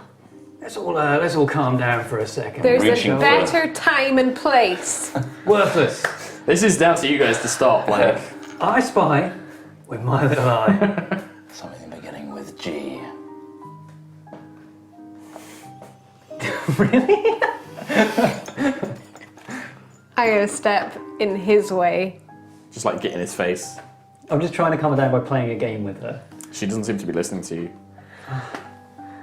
What is It the looks point? like the person that you were playing the game with is not there. This is a very lucid, very angry, and now you can see, like, whilst the armor she wears is rusted, the way she carries that spear and shield, like, she knows how to use them, and there's definitely an element of that kind of martial skill there. He must be mocking us to bring someone that would disrupt this mission so much. There must be a reason that you're here. She has the same reason that we're all here. We're all dying, remember? Is this a test? Sure, You it's a gonna kill us? test. It's a test for you to get past. Now let's go. I can get past her by going through her. I could kill you if you wish. Maybe that's a better option than dealing with your company. I'm starting to get my sword out. Oh, like my for spear. God's sake. Your And, spear's, like, ready. yeah, I'm just- you can't sheath it. I'm just starting to cut myself. Can I push him towards the door of the bar? Are you going to resist it, or are you going to kind of go with the push? Are there any kids nearby? I mean, you're not. You know that she's not strong enough to probably push you over unless she uses like some skill to like knock you down. But you could easily just go with it and walk away. I'm angry, but I'm still seeing the greater picture here. The goal. I'm thinking this is a waste of time, and so I'm going to get pushed. So you kind of like. But I'm going to maintain eye contact the whole way. I'm You're going to just just get still pushed kinda back. I'm like, coward. Oh God! Stop it! Malice I'm getting in just turns front of around her and I'm gets in front looking of right her. in your eyes and I'm going to say, stop it now. You heard what he I heard, but stop it. We're all dying here. You want to die any quicker, then kill him. with pleasure. But you'll die faster too, and then you'll never see anyone that you wanted to find again. Okay, I start like. Man, that's a pretty good point. I Like, start she's got looking you at there. Malice. You know I'm right. Stop it. Now. Torchen's then- just in the middle, like, I don't know what to do. I'm gonna just open the doors to the bar. You head in. Yeah.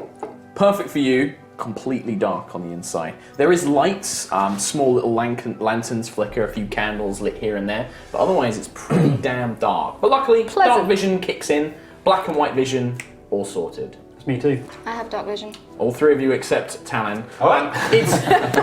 It's dim, very, very dim light that you can just about see. These three just have a far easier time of it. I'm gonna like that whole like heavy demeanor, hardcore anger. I walk in and just under my breath, shit.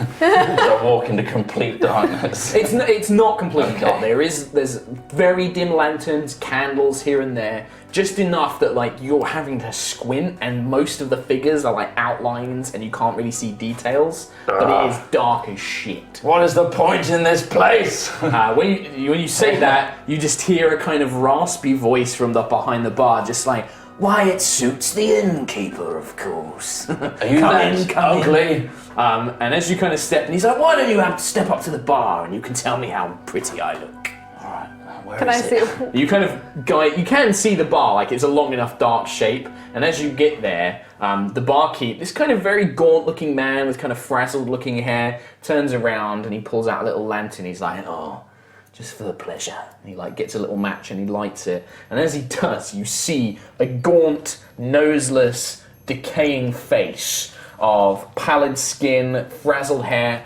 an undead creature without any doubt.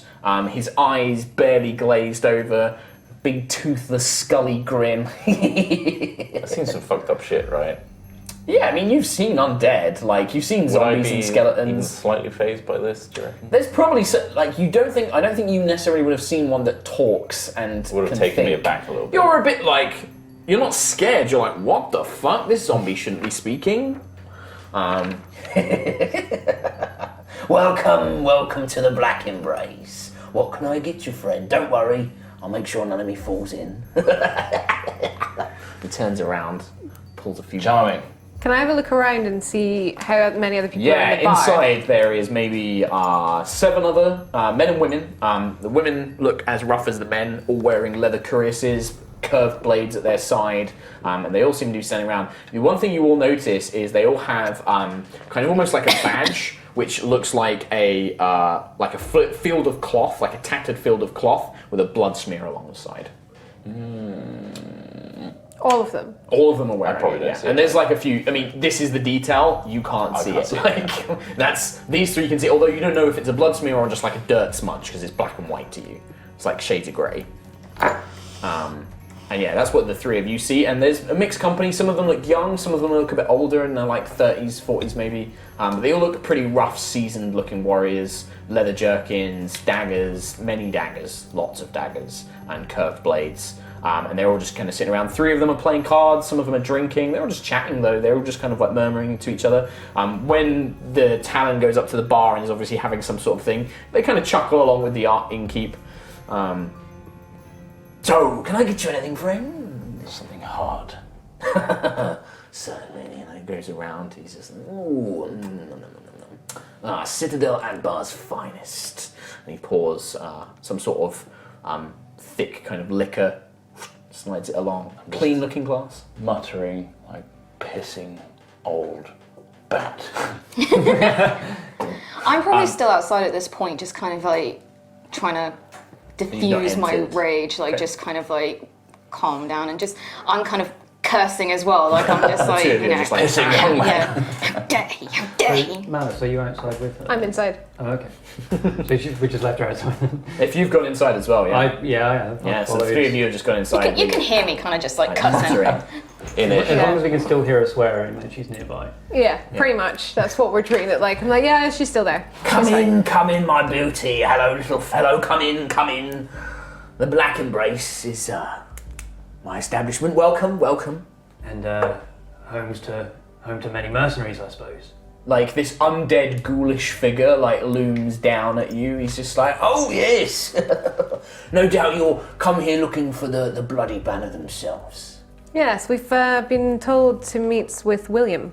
I'm afraid good dear Bloody Bill isn't here at the moment, but his men and some of his other officers are here. You're more than welcome to have a drink until he returns. He should be back this evening. His shift will finish soon. And how do we know which are his men? Are they the ones with the patch? Indeed they are. In fact, I've actually rented out most of my accommodations to their entire fleet, so there shouldn't be anybody else bloody here except you.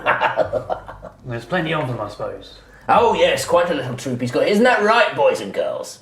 "Whee!" kind of cheers from the bar. And one woman kind of gets up and she kind of looks over and she's like, "What are you looking for William for?" And she kind of eyes you up. He's heavily armored. You look. I don't look No, visibly you armored. don't. You look like a noble. She's like looks at you and she kind of squints and she like looks. Too much hair to be a Thayan. You're not one of those red wizards or anything. No. She like looks because it's dark. She can't tell your skin color. You see. So they're all human as well then, okay. They look human. Maybe some half elves in there as well, but mainly human. She looks. Why are you looking for Bill? Some business. We've been sent his way. Oh, aye. Okay. Interesting. Not often that people try and talk to Bill when he's on a job. Someone from the Harpers. She like looks. Makes an incredulous looking face. Yes, that's our feeling on the matter too, but I don't. She like looks and she's like, "You must have been mistaken. Bill doesn't deal with folks like that. Those two goody two shoes." not the one we're dealing with. All right, you've piqued my curiosity, Katrina, and she holds out a hand. Shake her hand. Your name, Malice. Malice. Well, don't worry, my dear. I don't think there's anything I can do with a name like that. It's not like I can track you down from here. She turns around. She's like, "Well, Bill is currently working. He will return this evening. He doesn't work the evenings. That's my job. What is it that you do in the evenings? I would do what we do during the day, my dear." And she kind of puts an arm around you. And it's not threatening in any way. She's just kind of like smiling. She seems to enjoy talking to somebody of an intellectual. We do what we do during the day, which is we protect the interests of the Guild of Foreign Trade. Interesting. Being new to Thay, of course, we are not fully aware of what goes on here. Ah, yes, I remember when I first got to the city. It's it's pretty much a shithole, isn't it? Really. Yeah, that's definitely a word I would Takes use. her arm off. She walks up. Tombs, 2 drinks. Come on. What are you drinking? Actually, I don't drink. Water? Sure. Sure. And she like looks. Water. Tombs is like, okay, I'll have to find some. And, like seems to look around, but he puts down a heavy wine bottle. This woman pours herself a glass, puts it down, and she just kind of swirls it around. She's like, yes, I remember Bill warning me about coming here, saying don't get any foolish ideas about rescuing people or anything like that. We're here to do a job, my dear. But to be honest, you soon get used to it. You know you can't change a whole whole nation. If you think that any other places in Thay are better than this, man, I think Byzanta actually has, well, it might not even be the worst of all of them. She takes another glug. No, Thay is an interesting place. I can assure you Bill doesn't get involved in any of that ugly slavery business or anything like that. He's a guard, as we all are. Well, that's encouraging to hear. It's probably about as encouraging as you're going to get in a place like this, I'm afraid. Tombs comes back, kind of hobbling in, puts down like a clay pitcher. I've had this out back. I didn't even know I had it. And mate, like pours it. It's water. Is it? It's clean looking. I'm gonna sniff it a bit and then No, put it back down again. Stagnant. Malice, put it there. What? Put it on the bar. I'll put it down on the bar. You put a finger in, purify. Oh. Water. You can cast a spell, purify food and water. Do you want to do that on the whole jug rather than one glass? Oh yeah, I'll put my finger in. In the jug. Okay, yeah. You put the thing in the jug. You hear like a few low whistles, like as your little finger glows a little bit. Yeah, purified. Fresh water. Oh, thanks. Great. Oh, fancy trick. You're not looking for a job as a barman, are you? Does it look like I'm looking for a job as a barman? He looks you up and down. He's like, no, but you'd make a bloody good one. Is it customer service? Oh, definitely. You've got the right charm for it. Sure I do. Katrina, get a load of this one. And what's this little fellow down here? Hello there. Hello. I guess I'm not sat on the stool, so I'm just sort of looking up. Yeah, basically, it's like just above your head kind of thing. Are we taking? Do you need a little chair or step or something? I'm fine down here, thank you. I've got a crate if you want one. I'm fine, standing. All thank right. you. Right. I'd like just a glass of your finest.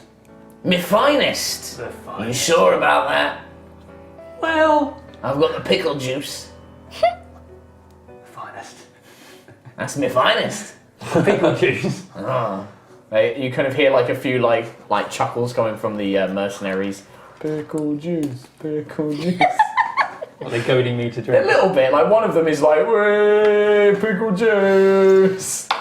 The pickle juice. He's like, oh, my favourite. He goes up and he gets a jar, and you can see like this creature. It's not even human. Like bones are sticking out of like flesh where the flesh has fallen off. He wears like a tattered looking like coat, like a nobleman's coat and tails, but he doesn't really have it. He's got like a loose shirt under it. He pours down this jar, and there is some rank-looking pickles in it. He pours a little bit into a cup, and then he just starts pouring loads of different alcohols in it as well. And he shakes it all up, and his bones rattle and his teeth clack together. Yeah, and he's like, ugh. And then and he pours it into a single black-covered kind of glass, so you can't actually see the color of the liquid because it's so dark. You're pretty sure it pops like a little bubble, goes bloop. I'm going to hold it. I'm going to turn to the mercenaries. Say, lads, Pickle juice. pickle juice. And lasses, you wanker. And it's dark in here. Come on. Oh, damn it. Pickle juice, pickle juice. You down it? Constitution saving throw. I'm just gonna really enjoy watching this. Ooh. Nice. Constitution saving throw. Mm-hmm. That's 19. Good. It tastes foul the instant you drink it, and then it's quite sweet. There's almost like a sugary sweetness to it, and it tastes quite nice.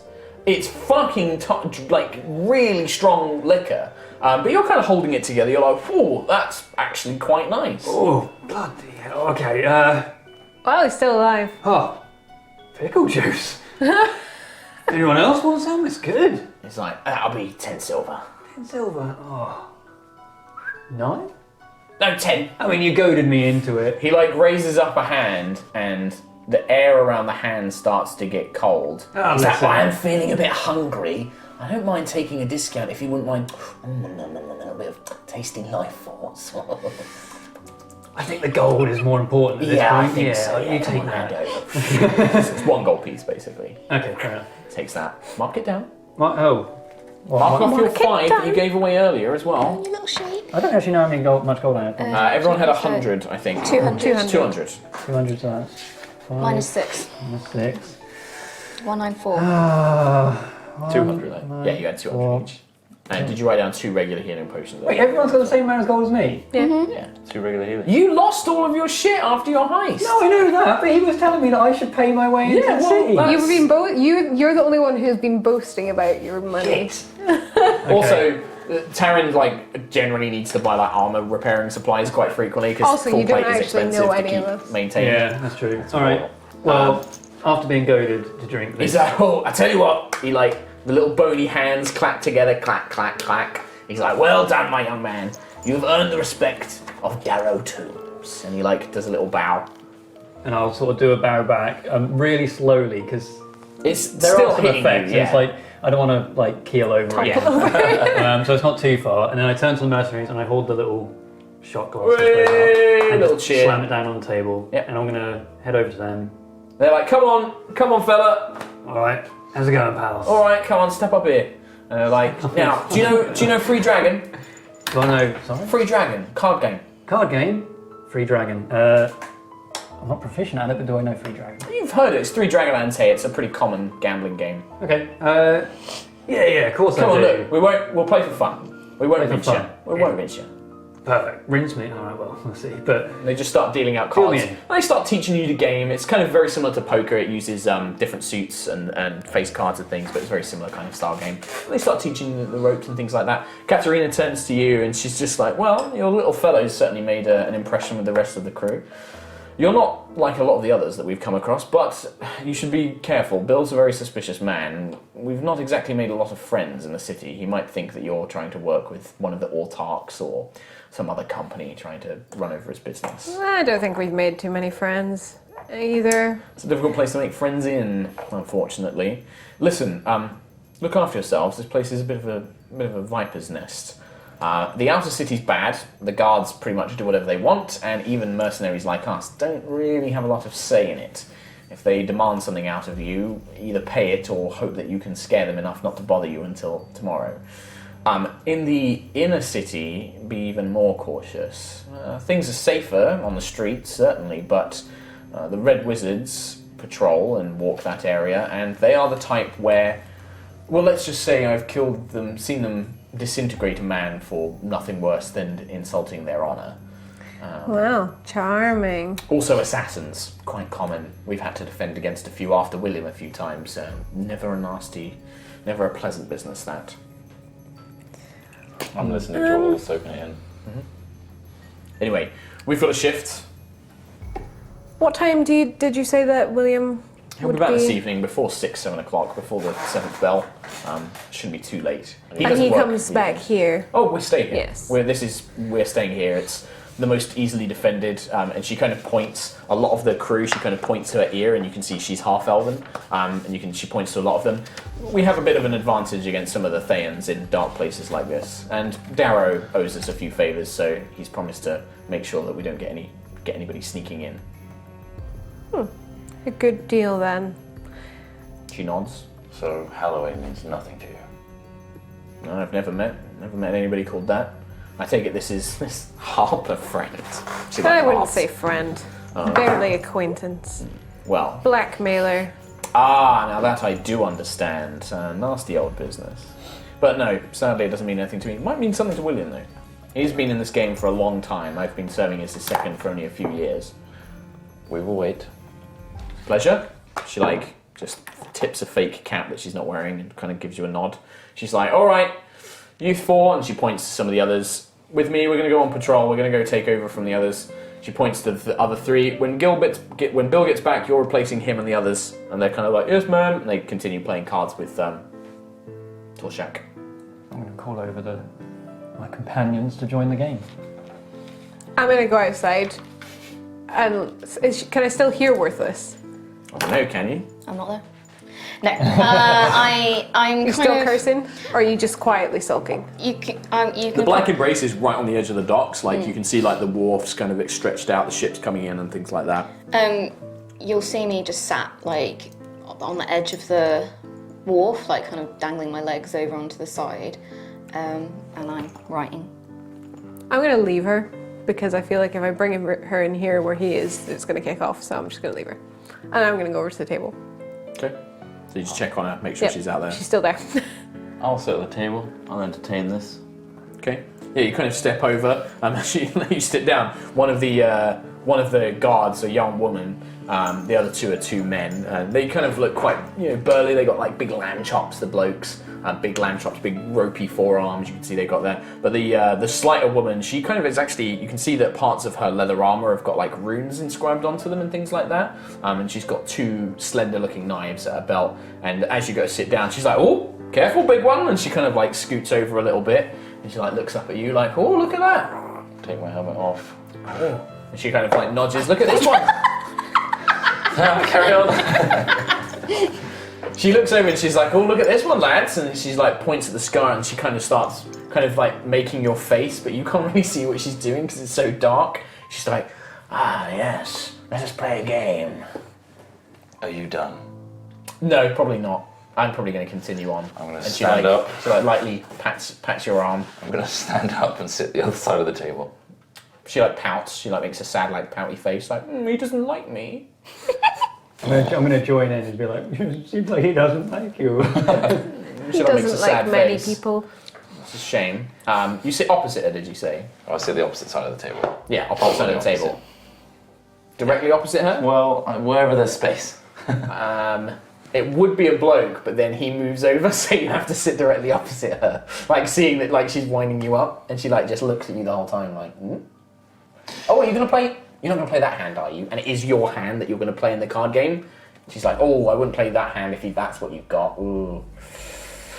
Can he see cards to play cards? Yeah, I'm gonna lean over. He's squinting. I'm gonna lean over and have a little look at his hand. Is it a good hand? It's a pretty good hand, yeah. It's I'm gonna say- 2 platinums. Oh yeah, it's awful hand. I'd go out. Are you dealt in? I dealt in. Yeah. Well, then stop looking at my cards. Well, I figured you can't see them. Just I'm helping you out. Oh, what are friends for, eh? Helping each other out, and like one of the blokes nudges them like, "Oh, it's so nice, isn't it, to see, 2 people of different races, like, oh, that's very sweet. We're good friends, and that's why I'm telling you. Good friends. You go out now. Good friends." How many people are on this table? 6 of you at the moment. I can't tell. Like, Malice is like in the middle of you two, and then she's on the outer like edge, and then she's in the middle of the 2 blokes, and like you're kind of across. It's like 2 teams. All right, I'm just gonna carry on, like despite all of this little nagging and little quips. I'm just like, play the cards, win. You start feeling like you watch as the woman starts just gesturing with her hand, and you can feel it's like almost like a ghostly hand, like tickling the back of your neck. There's nothing there, and then she does it again. A little tickle on the back of the neck. Do I know it's her doing that? I don't know. Make an arcana Because I check. can't see. Yeah, you can't really see. Give it a disadvantage. Fuck's sakes. Malice and Torshank. I mean, Malice, you've been around mages enough to know. Yeah, this is a pretty common cantrip. Like, 7. it comes as a small hand. I'm not gonna stop it. 7. You don't know. You're like, what is that? And you're like looking around. Barkeep, you've got flies or something in here. Probably they're probably off me actually. Hang on. Oh, got one. Oh, lovely, juicy one. He just cackles away. The 3 mercenaries are like, "Hey, Tombs the fly gobbler." I'm gonna put my helmet back on. Let's. Yeah, you put your helmet back on. You feel something pinch your bum. And the woman's just like, I'm gonna stand up. I'm gonna sit at the bar. "Okay, great. I'm done with this game. Bye, handsome." I told you he would, and then like the guy's just like, "There you go," and he like hands over like a wedge of coins, just like pockets them. As he walks over to the bar, I want to use Master of Intrigue, which means I can mimic speech and accent of someone. I want to mimic Tombs and say, like, "Oh, it's over here." Oh, it's over here. Wait, Can I do Like, you're looking at him, but you heard his voice from behind you. What trickery is this? Don't look at me, friend. I'm just a barkeep. He turns around and starts polishing glasses. Can someone just put on some lights in this place? I'm afraid not. Deathly allergic. Well, he looks over to you because you think that he might have clocked your kind of heritage a little bit more, and he's just like, Do you want me to put the lights on, dear? I'd be fine with it, actually. Oh. Sorry. I actually can't. I'll literally die. After a few hours of like tomfoolery, what is worthless doing? It's like 2 hours Right. that they don't emerge from this building. You see some guards, some mercenaries come and go, but I think I probably wouldn't have known where they went.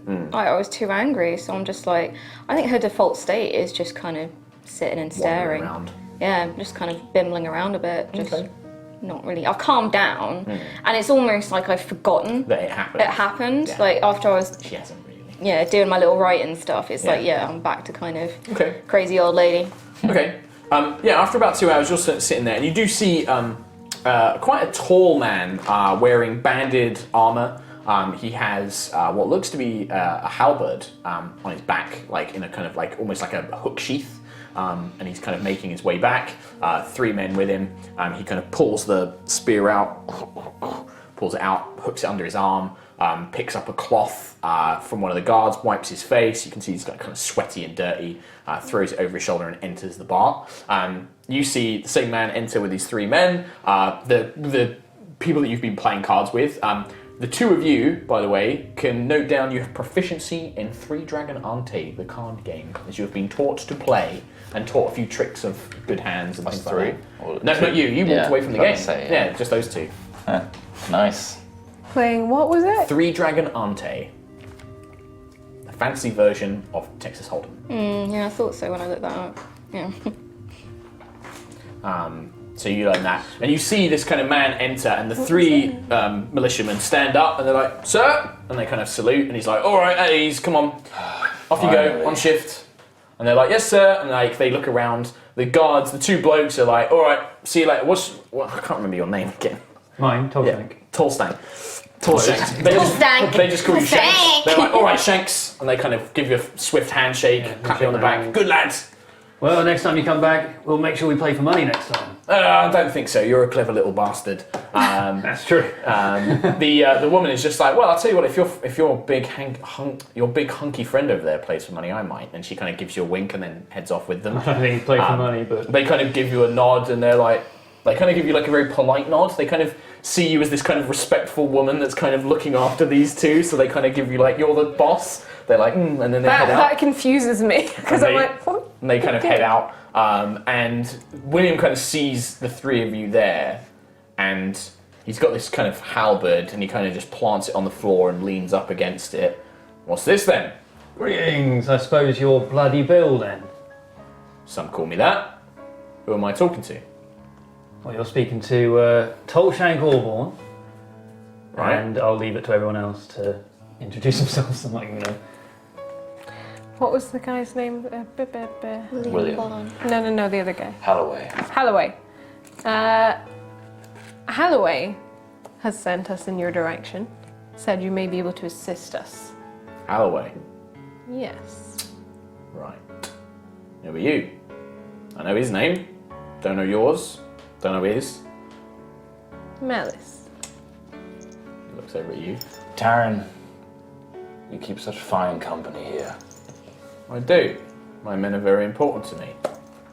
He kind of looks around. He's like, Halloway, you said. Yes. All right. Who are you really working for? And I One of the wish old it songs? wasn't him, but it is him. My eyes narrow. There was blackmail involved. We don't really want to be here. Suppose you're telling the truth. All I hear is that some bastard from my past that I might owe a favour or 2 tells me if I don't work with some individuals he's sending my way, tell them what I know about this stinking city, that certain details about my early career might get fed to certain individuals that I'm working with. Ah, sounds like a similar deal that we have with him. Isn't that peachy? Listen, we're just trying to fulfill our end of the bargain. You may as well fulfill yours now. So just the three of you. There's one more. Better go and get them. I don't like dealing with only part of it. I want to know exactly who I'm facing. So, if you do happen to betray me, I can know who to kill. Charming. I'll go outside and get Worthless. I'm kind of just bumbling around, like, you know. See you like fleecing, like picking up stuff and Come doing on. whatever with Eating it. some fruit. Need you to come with us. We've got William. We need Got to you a talk to him. present, and I just Thank you. pastry. That's so nice of you. It's like And a then- steak and onion pie, but it's really shit. Shit steak and onion pie. I'll take it with me for the journey anyway. Just like carrying it around like you don't know what to do with it, like talent pie. You lead her inside. Yeah. So it's very dark, but with dark vision you can easily see around. You do notice the undead creature. He's like, oh, look at this, what a beauty! And I'm not talking about you, slender girl. And like this creature is just like, hello, dear. Given that I studied Velsharoon, would I know what he is? I'd say you would actually. Yeah. You've maybe not seen one before, but you know a little bit about undeath. He's not a skeleton, he's not a zombie, he's not like an animated corpse. This is an intelligent undead. It's either a ghast or something called a wight. As it doesn't stink, you don't imagine it's a ghast. Like, there is a smell of undeath in this whole place, but it's not overpowering. So you imagine it's a wight. Wights are normally created by evil deities like Velsharoon, or superpowers like Velsharoon or Cyric or other gods. They tend to be like cultists who have like really dark and greedy hearts. And they have to feed on the living. They have to feed on life energy to sustain themselves. And he his little bug eyes, like what little flesh he has, because his facial expression doesn't change that much. But his like eyes kind of go up, and he's like, ho ho! I think upon seeing Welcome, him, my dear. I think upon seeing him, I'd light up as well and be like, ah, my friend. Oh, look at this one. She knows a good looker when she sees it. Come in, come in. Do you want a drink, my dear? Yes, please. What would you like? I would like a cup of tea. Oh, cup of tea, cup of tea. Hang on, have you got that water, big man? Yes. There. Takes what's left of it and he takes it out the back. In a minute, and he like heads off around the back. This old woman is the other one with you. I We don't did register. not- I'm just interested in tombs. It's like looking at the three of you. Unfortunately so. We were Yes. placed together as a group. All right. He kind of like eases off. He like leans his halberd up against the wall. He's like, I don't think even my stupidest enemies would send A clumsy old. Clumsy clumsy old old woman. I don't think even my craziest enemies would send a clearly insane old woman as part of an assassination attempt. So, for now, consider me at least not ready to fight for my life. So this Halloway sent you to me, did he? Okay.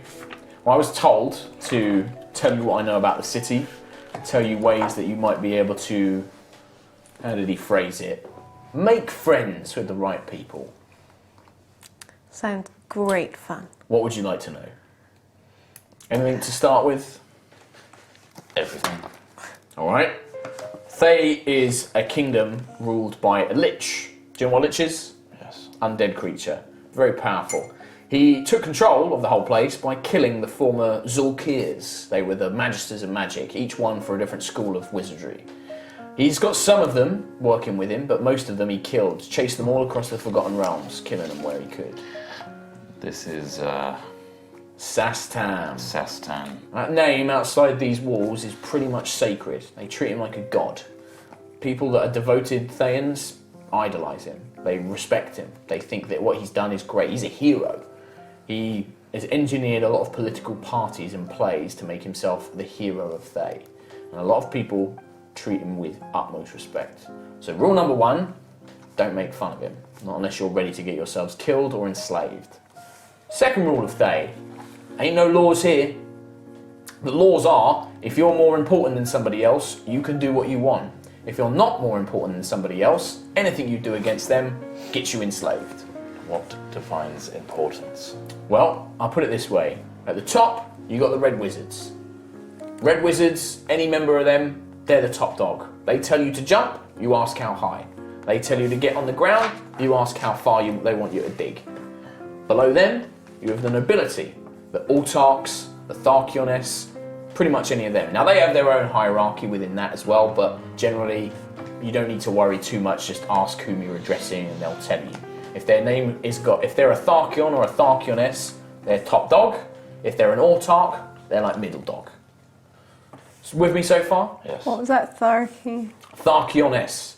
In particular, Byzantor is ruled by Tharkiones Marial. She's an interesting character. As far as I know, she's not a complete batshit lunatic. She's not a psychopath, but she is a very greedy and powerful woman. How do these red wizards and nobles treat people like us? You are foreigners. You're not slaves, so you're not property. You're not cattle to them. But they're not going to show you an ounce of respect unless you earn it. It's taken me a long time, but I've earned respect with some of the nobility by being useful.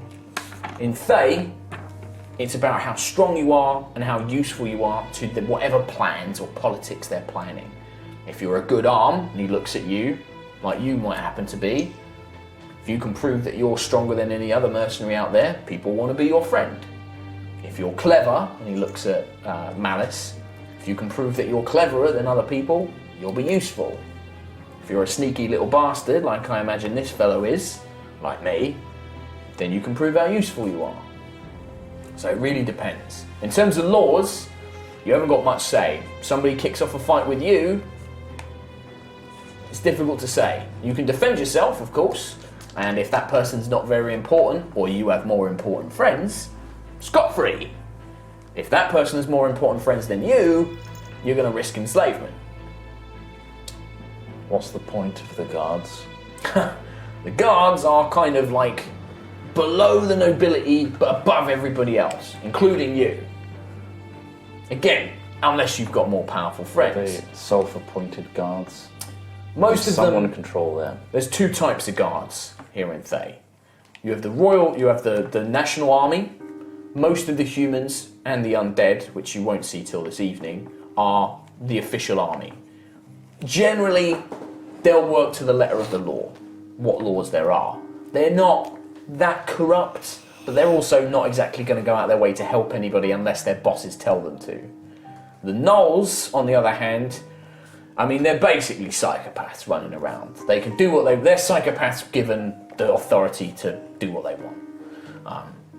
There's only so much you can do with them. Luckily, gnolls don't get on with many people, so they don't have a lot of higher up friends. So generally, if they start a fight with you, you can fight them back, and that's not going to get you in too much problem. As long as you've got a friend somewhere. Now, we wish to discover more about a certain curse. Curse? I'm afraid that's a little bit out of my area of expertise. That sounds magical. What I can say is, if there's something like that, the Red Wizards will know about it. Are there any good red wizards? Define good. I mean, Ones willing to speak to foreigners? oh, many will be. I mean, even some of the most corrupt, dirty, bastard, psychopathic ones will be happy to talk to foreigners. Any trustworthy? If you're useful. Right. This is what it all comes down to in Thay. You've got to be an asset to get in. And that's my advice to you. Go out there, find ways to do things to get you noticed. Make it so that you're available as an opportunity. Right. So we go out there, Aye. we grease the palms of the guards, we gain influence with the nobles, Yep. and eventually we'll be able to speak to the Red Wizards themselves. I mean, it depends what you do, right? You go out there and you do stuff which is more important to the Red Wizards than the nobles. Red Wizards might take notice. They might come chatting to you. I've spoken to a few. They have their own hierarchy as well, different power levels, different tiers that you can become. Masters at the top, and then it goes down. You go and do work for the nobles, yeah, they might introduce you to the Red Wizards, but The nobles might know something about a curse. They keep an eye on the red wizards because they're above them. They have more control over the country than they do, so they like to be aware of what's going on. Now I can maybe point you at somebody at the Guild of Foreign Trades. Secret tip, it's not really a guild. It's mainly a bunch of thieves and gangs that have been brought together by the Tharkioness. See, what you might not know is Byzantia doesn't have a tax for merchants. You bring goods in, they don't ask a penny at the gate. Oh, nothing, you don't need to worry about that. At the same time, you're expected to lose a lot. You're expected to lose maybe 20%, 25% of what you bring into the thieves. And don't expect the guards to do anything about it. They're all on the cut. Interesting. So the Tharkioness, well, she's the top thief. She's the one that rules all the others. So whatever they nick goes to her. She uses that to make sure the guards are happy, to make sure life in Thay continues. Do the nobles have any ill will against the Red Wizards themselves? Oh, most so. Think of it like this, right? All the nobles hate each other, all the Red Wizards hate each other, and the Red Wizards and nobles hate each other. But at the same time, they'll work with each other if it benefits them. Right. It's very much a dog eat dog. At the end of the day, they only care about who's strongest. Are the wizards the only ones able to use magic? There's clerics. Byzantia is known as the city of 1,000 temples. There's tons of them here. There's shrines, temples to all sorts of gods. Ones that you won't find out in the Sword Coast or in Cormyr or anywhere like that. I mean, they've got temples to Umberlee, to Bane, to Cyric. You know, these are gods which are eschewed everywhere else, shunned, told to hide in cults and sewers. But here, worshipped openly and freely. It's rarer to find cults of, I don't know, gods like Helm or Lathander or any of those folks here. Other thing to be, I'm trying to think, other people that you might need to know about. Well, if you do want work with the Guild of Foreign Trade, and again, if you do good work for them, that will get passed up to Her Eminence the Tharkioness. Go and speak with Bob. Talus. Talus. Yeah. Guildmaster Fina Talus up at the guild. She's the one I do a lot of work for. If she's got something that you can do to help, she'll let you know. Otherwise, look around the city, see what you might be able to help people with. Red Wizards generally won't talk to you initially, so you might need to get their attention somehow. Find some problem involving magic or something like that, and they'll soon pay attention. A couple of other people you should be aware of. The captain of the Gnolls kind of leads the Gnolls in the city. He's a nasty piece of work called Flind. He's one of the toughest, meanest Gnolls I've ever come across. I'm not even sure I could take him in a fight. He's a right bastard. But be on the lookout. If he comes after you, he means business. Then there is Matthias. Again, don't get on his wrong books. He is the marshal of the army here. He's a vampire, just so you know. Right. Drinks blood, has slaves brought to him so he can feed. Sorry, what was his job? He's the marshal, basically he's the general. Now, I've only met the man once. He respects power and command. He's weird. I hated him because he's a vampire and they're inhuman scum. But at the same time, I mean, I don't want to say a good man, but a man of law. Like, he doesn't like any of the shit the Gnolls get up to. Half the time, he's the one killing them because he doesn't like the way they go about business. He doesn't, things like slaves he doesn't give a shit about, but he actually even cares about the middle-class merchants. Like, if one of them has been murdered, he makes sure it gets looked at proper. He's a weird fella. But, yeah, vampire, so don't trust him fully. Fair. What else? I mean, the city's full of places. You've got all the temples, you've got the slave markets, the Sunken Wharf, that's the flooded bit of the city you might have seen on the way in when you were coming down the road. That's it, really. If you've got questions, I can answer them. Well, in terms of the human army and the Gnoll army, Yeah. is one on top of the other? When we entered, we saw a certain amount of control from humans. There's more humans, but the Gnolls are vicious and they stick together. They're a big pack, effectively. If it came down to a fight, the humans would win because they got the undead with them as well. I mean, the city's bolstered by legions of skeletons and zombies and necromancers, so they'd probably take the fight easily. But the gnolls would give them a hell of a kicking. But the gnolls are like, it's like unleashing a plague. You can't control it. If they got out of control, I don't know what would happen. Right. You've been very helpful. It's the best I can do. I'm afraid that my own work means I'm not exactly going to be walking around giving you the guided tour. It does But I can at least point you in the right places. we'll make sure a good word gets back to Halloway. How do we go about making sure that happens? You can send messages, there's courier services, but getting them back out to the Sword Coast is pretty difficult. That said, I might know a few people that can send stuff. Your best bet is try and find a spellcaster, either a mage or a cleric, who isn't associated with the Red Wizards. Often they've got spells that can do things like that. You're a good man, Bloody Bill. I'll make sure that happens. Alright, well look, I mean, we're full up here, but we might have a couple of spare beds if you do need to stay somewhere. If not, the only other place I'd recommend, you might need to get into the inner city to stay there, but there's a place called The Last Goodbye. It's well protected by another mercenary company who I trust. You'll be alright there. Until you start making a name for yourself.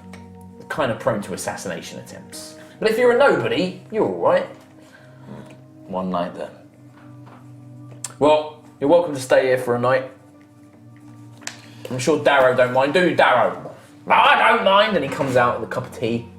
Yeah, well, I think while this has been going on, like, I've been talking to Darrow and just, like, asking him questions about, like, you know, what it's like to be undead. And, He just cackles. Yeah. He's just like, it's all right. You know, after Drain. He's like, he kind of like leans in. He's like, well, the others don't like me talking about it, but they don't ask much. But I buy the odd sickly slave. You know, the ones that are cheap because nobody else wants them, or the ones that are so badly abused that they're just, you know, they're not there anymore, really. And you know, I'll give them a quick death, just drink, suck them all up, feed me up. It's fair, it's the way of life. Well, you know, I figured the way I see it, and he's like leans in, he's like, you get it, right? You get it. The way I see it is they either like die out there, and he gestures to the city, like because of disease, or their master like beats them or abuses them or whatever, or I give them a swift death and they go on to whatever afterlife they want. You know, just done. It is merciful. It is the circle of life. I think I'm doing a great service. And I'm just kind of like, you know, grabbing his arm and like, you know, oh, what does this Oh, feel cheeky! like? And he's like, oh, hang on, wait! And he's like, you know, he like looks at you, and I don't know. There's a certain element where you're being friendly with him, but there's a hungerness in his eye, and there's something not right about him still. Like there's this kind of like intelligence, and occasionally you probably don't pick up on it because you're so focused on just enjoying his company, but. You know, his eyes are constantly flickering to the other three and the party and the mercenaries, and he's kind of keeping like this kind of sly grin. But he's like, but you know, don't let the others know about it because they don't understand. They don't understand. Wee. He just looks over. Yeah, you have tea. He eats a couple of like rats, but he doesn't really eat them. He like puts them in his mouth, chews them. They obviously go somewhere, and then a few hours later, they normally crawl out like a hole in his like stomach and things like that, covered in like goop. And he's like, "Oh, there they go." I'm kind of Off you go, Sammy. I'm not upset by this at all. I'm just kind of, you know, it's just. He just like cackles away, and he quite happily serves booze. He tells you his like little life story that he was once a cultist of Cyric, and he was brought back to life by his god as a wight, and he basically stowed away on a ship. Murdered everybody on board, and then when it arrived in town, he sold the ship and all the goods and bought a tavern because he always wanted one. It was like I always said when I was a cultist, if I ever die and I come back, I want to have a tavern. I mean, I know it's not the same, and he like looks down at his undead body. He's like, but I figured why not give it a go? And they don't mind me here and day. It's all right. Got to keep the blinds though. Sunlight, don't get on. He just like cackles away. Yeah. Any more questions for Bill? No, I think I'm loaded up with knowledge, with lore. I'm going to retire to one of the spare rooms that they've offered. Mm-hmm. Yeah. Rest. Okay. How heavy a sleeper are you? Quite heavy. Okay. Very heavy. The heaviest. Can you make a perception check with disadvantage? Yeah.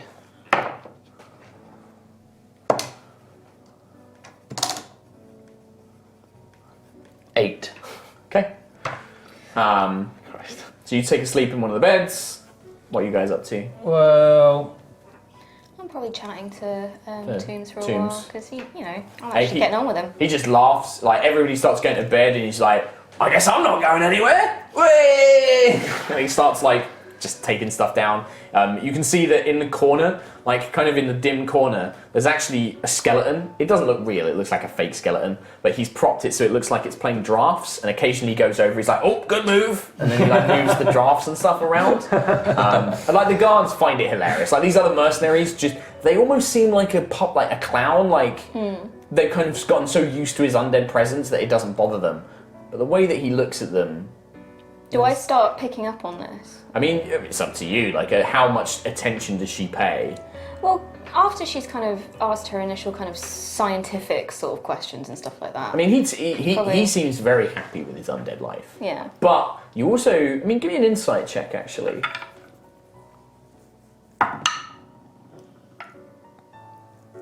16. 16.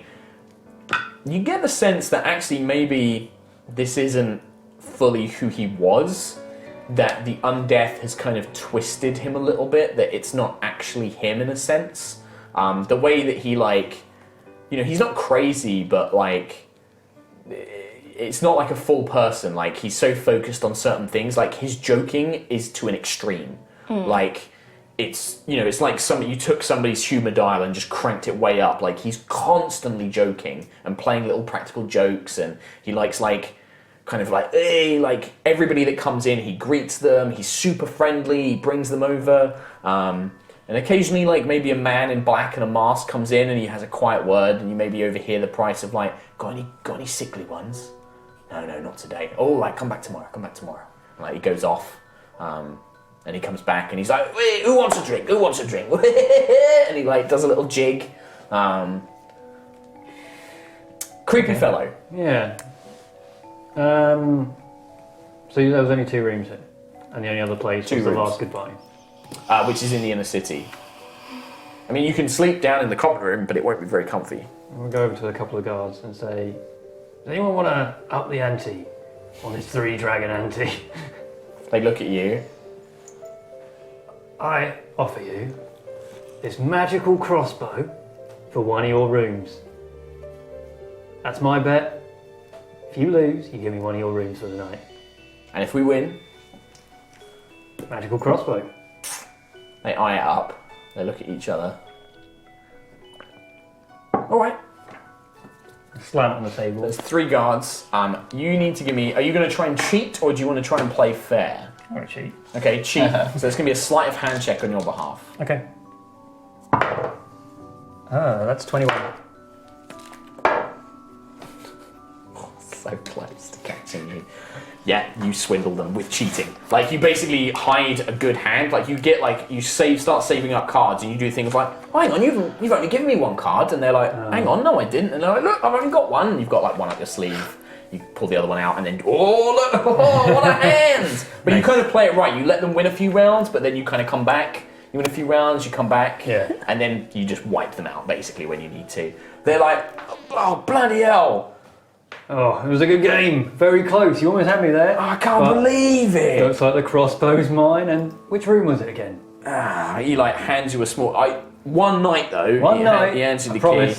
It's like number 4. Thanks, pal. See you in the morning. All right. At least I don't have to deal with Bron snoring. Who? Well, we don't all have our own room, you know. You've got to share it with Bron. Bron? Yeah. He's big lad. Big lad. Oh, it's better than sleeping on a bench, isn't it? He like looks at the bench and he's like, he starts leaning back and like folding his arms. He like bundles a cloak up, puts it behind his head. Like, as you get up into the room, you see that Bron is a very muscular, loud man. The beds are all bunk beds, like kind of almost like cabin beds in a ship. And he sleeps on the top, and you're on the bottom, and you're like squeezed in, and he snores. Okay. But it's comfortable. Like the bed is comfortable. That's alright. I got a room. Malice. That means there's 1 room. What would you like to do? I'm asleep. You just go to a room. Yeah. Sleepy. To the other spare room. Yep. spare room, yep. Sleepies. Sleep. Okay. Yeah. Okay. That's a good question. Where do you want to go? You're up talking with bones. I guess, yeah. We do have like bedrolls with us. Yeah, you got so bedrolls with you. if You can camp out in the main common room. I'll give Worthless the bed, and I'll sleep on the bedroll because I can transfer the. Okay. So you share the room. I'll fuss and insist that you take the bed, though. Like, you know, Yeah, but then I'll make you take it. I mean, You I have to suppose sleep longer than I do. she makes. Yeah, I guess you'd be making that case of like, well, I'm only going to be because you don't even sleep. You're meditating for 4 hours, so. young whippersnapper. Exactly. Rest. So it's like a short rest or long rest for you? I just have to still counts do as a long nothing. rest. It counts as a long She's rest, but I only, do but nothing. basically, yeah, for it's like 4 she still hours. has spent 8 hours like in Resting. activity, Yeah. but the 4 she's only kind of unconscious for 4 hours, and then for 4 hours she's completely aware of her surroundings. Cool. Probably fulfills it with like practicing your monk forms Yeah, and probably. channeling your ki and things like that, and doing that kind of stuff. Okay, you wake up the next day, but something is wrong. The nightmare, the recurring nightmare, returns. This time stronger. You imagine yourself in a stone chamber, ancient mossy stone upon the walls, strange carvings of screaming devil faces that you've never seen before, bones scattered all around you, and a laugh, a hideous skeletal laugh, and the floor opens up, swallowing you into a big black void as you feel your body devoured slowly. And then you wake. You immediately vomit, all 4 of you. You vomit black bile everywhere. Everybody, your hit points are reduced by 1. As the death curse finally begins. And with that, that's the end of today's episode of Dead Reckoning. Dead Reckoning. Thank you very much for joining us for this episode of Dead Reckoning. We hope you enjoyed it. Once again, so much RP. Yeah. Full-on RP campaign. I love it. It's great. Get to flex our anti-hero muscles. Yeah. I was so ready for a fight with you. I know, that was great. I really can't enjoyed wait for that day. That will be an interesting day. So tense all the time. Thank you very much for watching. Obviously, darker campaign. Please, do let us know what you think and stuff like that. We will be in chats for these live sessions, but you can also let us know in the comments on YouTube and things like that. Don't forget, you can watch us if you'd like to see more High Rollers D&D. You can catch us on twitch.tv/yogscast. One more time. Twitch.tv/yogscast. That sounds amazing. On What was that name Sundays, again? it's twitch.tv/yogscast. On Sundays at 9 p.m. BST, or British No, time. 5 p.m. BST. That's what I said, 5 p.m. No, you said You said 9. 5 p.m. BST. 9. On Sundays, 9 a.m. PDT. That's right. If you were out in the States. You got it. So you can enjoy us there. Please don't forget to check out Tomb of Annihilation, the awesome new module from Dungeons & Dragons. It's really It smells good. nice when you get it new. Really does. Shiny. Also, don't forget to check out the schedule. There's loads of awesome D&D content. Friends, like people from Maze Arcana and Girl Scouts Glory and all of these amazing DCA, groups. And obviously. DCA, Greg Tito doing Dragon Talk with Bart and Shelley and all that good stuff. There's so much. Misclicks, Roll20, loads. Trump, SC, not the president. Trump SC, not the prime. I mean, that would be ridiculous. I don't think he would play Dungeons & No, he would, and it'd be the best at Dungeons and Dragons ever. Bigly. So you can check that out. There's a schedule down in Twitter, in Twitch, in the things below, and on their Twitter as well. Check that out. That's it from us. Is there anything else I've forgotten? See you next Wednesday. See you next Wednesday. Bye!